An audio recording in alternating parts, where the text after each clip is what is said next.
Hello everyone. So what are we going to talk about today? We will talk about the processes in which people partner plays a key role. There are quite a few of them, but we will go through the main ones. What is the role of people partner in acquiring and engaging employees? And why is this so important for companies? How does people partner impact the company's profit? In other words, essentially about the value that people partner creates and brings to companies, and the value people partner. So the functions of a people partner. The functions of a people partner will vary slightly from company to company because companies may assign a few more tasks to the role of a people partner. Traditionally, this defines the position of a people partner. A little less, there may be some additional related tasks, but what you see on the screen is the foundation. And by default, companies assign exactly these functions to the role of a people partner. What is important to understand? That when a company has 50 or 100 people, it is generally quite easy to track employee sentiments, set the tone for corporate culture, and create an atmosphere that aligns with business goals. But when the number of employees increases, when it reaches at least a few hundred, then shaping the employee experience becomes much more difficult. This is primarily because as the company grows, there is no longer the opportunity to communicate directly with each employee on a daily basis. It develops, each company creates its own teams, internally creates its own corporate culture. We end up with a large number of teams with different cultures within. Moreover, when the company grows and develops rapidly, employees grow in their careers and become managers without training and without experience in managing people, without people management experience. My philosophy is that if you want to influence changes in your organization, you first of all have to start with your managers.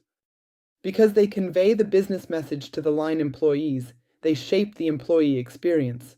For example, according to a report by the company Gallup, this is an American research institute, a very large organization. They say that managers account for approximately 70% of the differences in engagement metrics depending on the team where certain employees are located.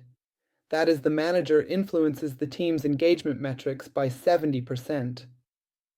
And here we see that managers may not, for example, communicate well enough, do not conduct training, do not understand the needs of employees, and so on. That is, they lack understanding, knowledge, and experience on how to be a manager because the people partners function for managers always takes up quite a large part of their functionality.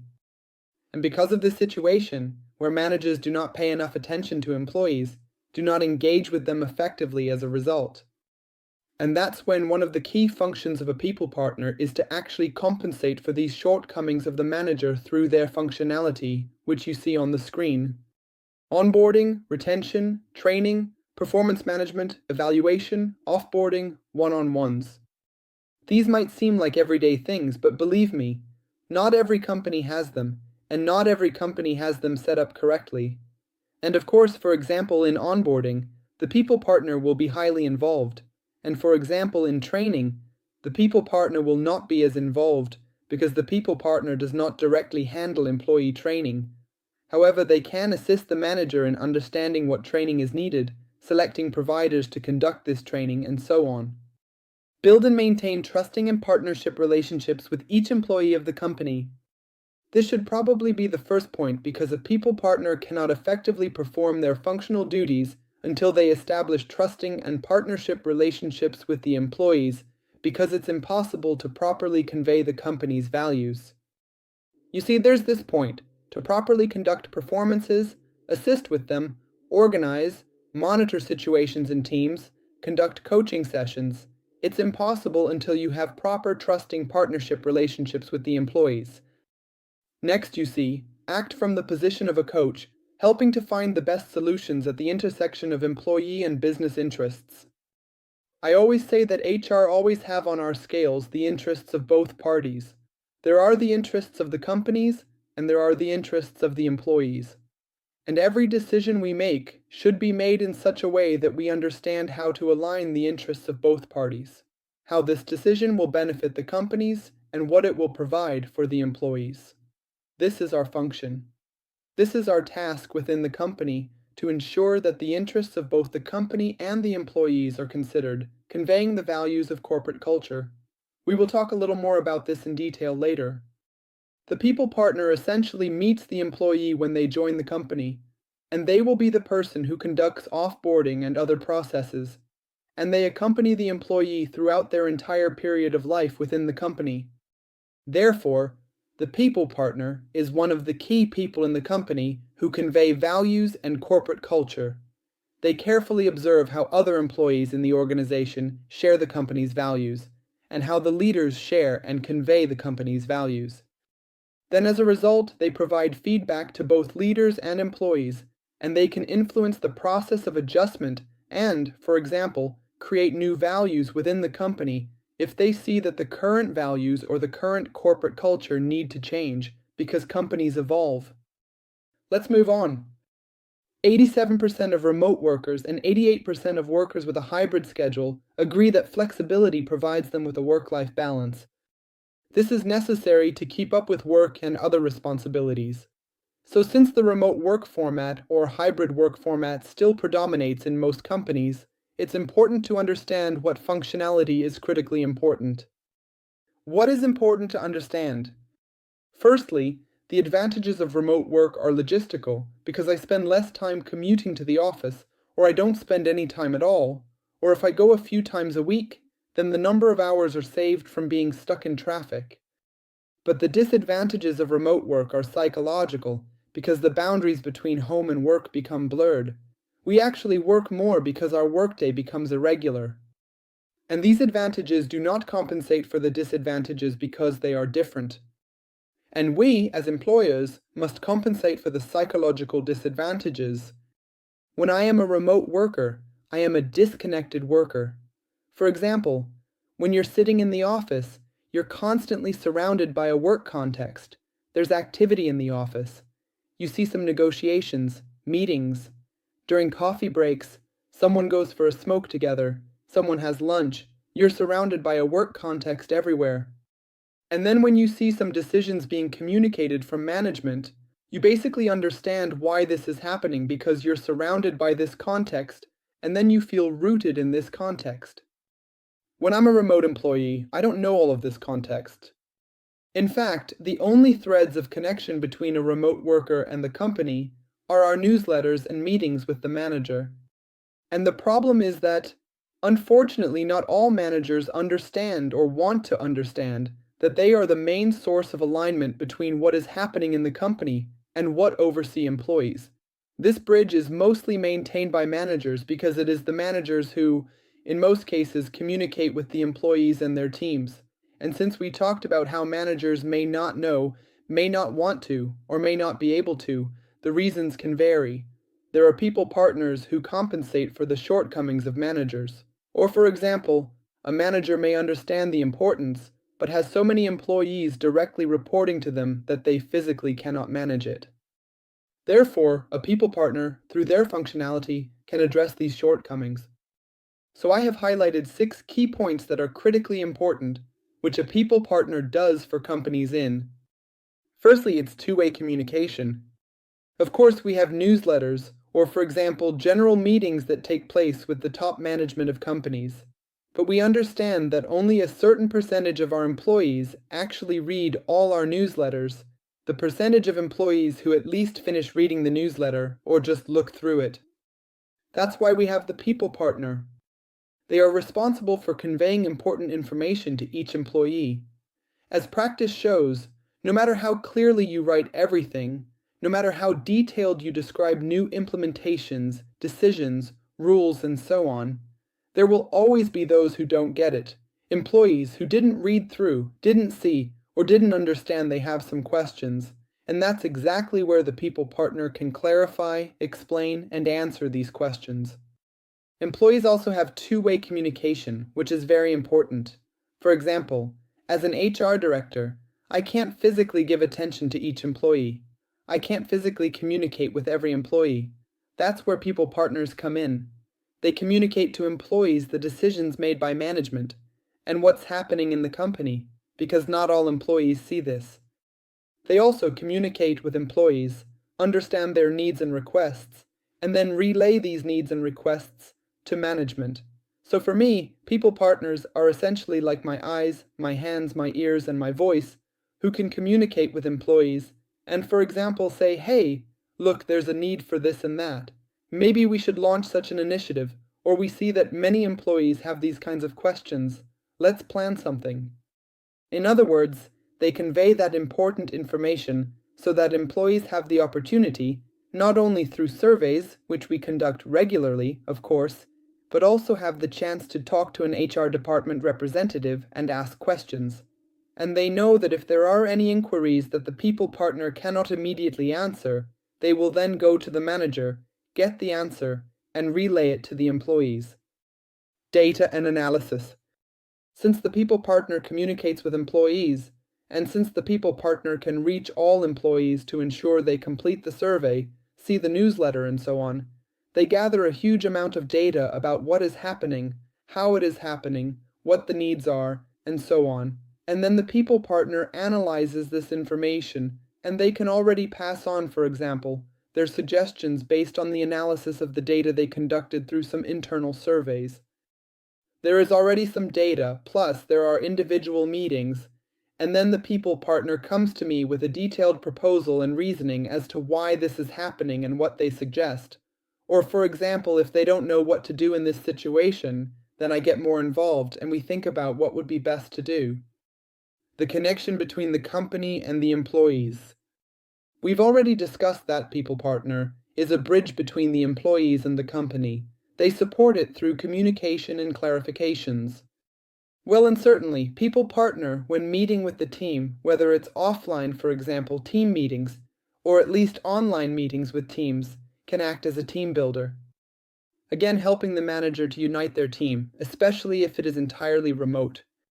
So moving on to retention and engagement of employees. There is a large amount of research. Here, I provide you with various statistical data. You can look through them. I constantly work through a large number of reports from various research centers.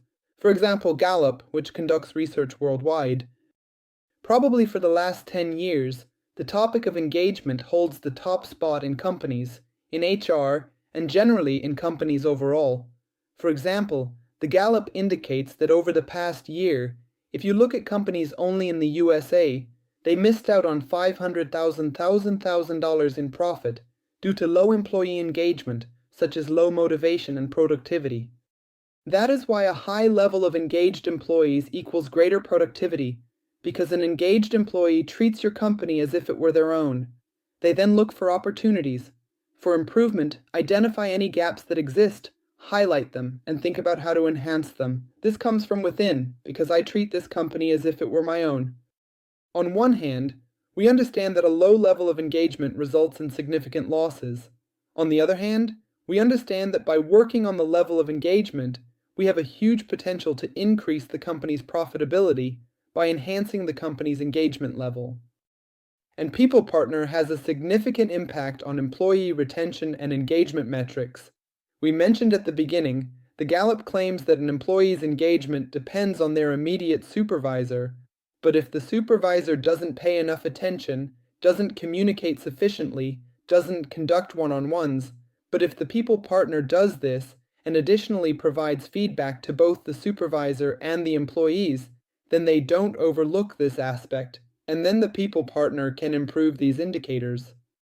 For example, in my company, there is a manager who regularly conducts one-on-ones with their employees, but during these one-on-ones, they spend very little time on personal matters. How are things with you? What's happening? How's the family? And so on. Well, he can't. It's not about him. But at the same time, he's quite energetic and his team is very engaged. So we agreed that the People Partner always pays special attention during one-on-ones to what's happening in the employees' lives.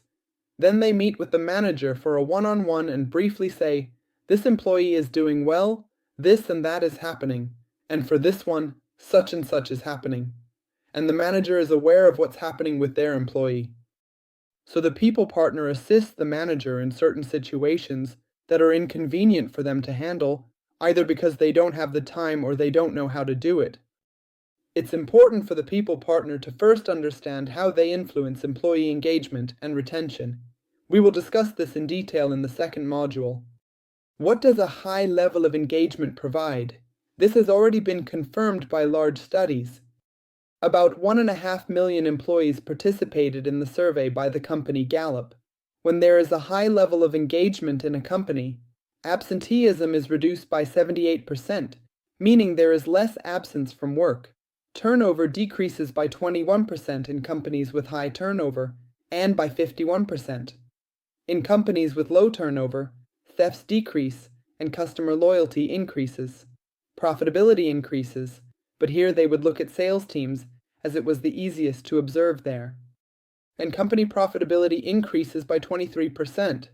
Therefore, if we talk about the value of a people partner within a company, then with the help of a people partner and their tandem with the team leader, plus established processes, they can help the company increase profitability by 23%. Also, how people partner affects profit.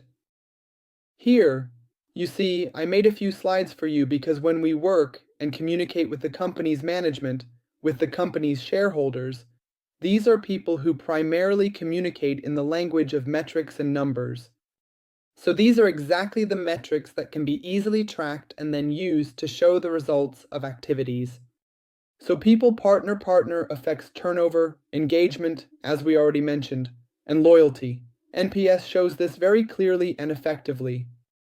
When we launched people partner in the company, we immediately saw this in both the level of engagement and the level of loyalty, and it all works. Employee burnout. Increasing the level of engagement is the complete opposite of increasing the level of employee burnout. If there is a high level of engagement, then burnout due to the employer cannot occur by default. Therefore, if we talk about employee burnout due to what happens within the company with their role, communication, workload, and so on, then people partner can influence this as directly and clearly as possible. We discussed absenteeism and productivity certainly because people partner can assist firstly in onboarding and manage this onboarding process so that the employee can quickly integrate into their work responsibilities. A people partner can help by providing feedback to the manager saying, look, there are already some nuances with the employee here. It's important not to miss this to prevent burnout. Let's look at training here. Let's consider an individual development plan here, and here let's focus on performance. A people partner can assist the manager with all of this. Employee experience. These are the 7 main stages that are highlighted in the employee experience within the organization. These are the 7 pillars on which companies can most influence the employee experience within the organization.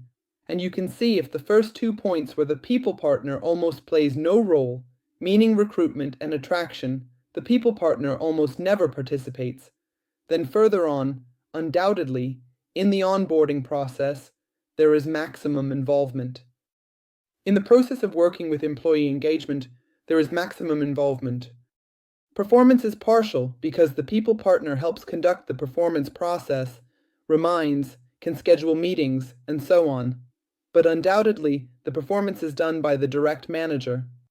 Development also involves partial participation, but people partners very often take part during this period, and undoubtedly, people partners are involved and actively engaged in the exit interview process, the employee's dismissal, to ensure it is done ethically and in line with the company's values because the company's values are very clearly and importantly highlighted, especially during the period when an employee is leaving and how the dismissal period is handled.